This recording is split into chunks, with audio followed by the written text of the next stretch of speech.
ঝাঁকজমকপূর্ণ 2025 বিপিএলে আসছে দলের মালিকানা ও খেলোয়াড়দের বিশাল পরিবর্তন। 2025 বিপিএলে জমকালো আয়োজনে নতুন এক বিপিএল উপহার দিতে চলেছে বিসিবি সভাপতি ফারুক আহমেদ। জমকালো আয়োজনের বিপিএলে এবার কুমিল্লাবাসীর জন্য দুঃসংবাদ। এবারের আয়োজনে থাকছে না কুমিল্লা ভিক্টোরিয়ান্স, যারা কিনা এখন পর্যন্ত সবচেয়ে বিপিএলের সফল একটি দল। গত বিপিএলও বরিশালের সাথে হেরে রানার্স আপ হয়েছিল কুমিল্লা ভিক্টোরিয়ান্স। এর মালিকানা নেওয়ার মতো কেউ আগ্রহ না দেখালে বাদ হতে যাচ্ছে কুমিল্লা ভিক্টোরিয়ান্স। অন্যদিকে রাজশাহীবাসীর জন্য খুশির সংবাদ। দেশের সবচেয়ে ঘরোয়া বড় লিগ বিপিএলে এবার অংশ নিতে চলেছে দুর্বার রাজশাহী। এর আগে বিপিএল আসরের শুরুর দিকে রাজশাহী রয়্যালস নামে 2019 সালে অংশগ্রহণ করেছিল এই রাজশাহী। এরপর অনেক বছর আর কোনো মালিকানায় বিপিএলে অংশগ্রহণ করেনি রাজশাহী। বিপিএলের বর্তমান 11তম আসরে ভিন্ন রূপে ভিন্ন মালিকানায় দুর্বার রাজশাহী নামে বিপিএলে অংশগ্রহণ করতে যাচ্ছে দলটি। এরই সাথে দেশি বিদেশি বেশ কিছু তারকা খেলোয়াড় নিয়ে দলটি সাজানোর কথাও বলেছেন তারা।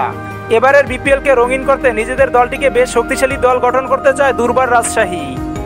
কুমিল্লা ভিক্টোরিয়ান্স বাদ হয়ে এবং দুর্বার রাজশাহীর আগমনে মোট 7টি দল অংশ নেবে 2025-এর জাঁকজমকপূর্ণ বিপিএলে।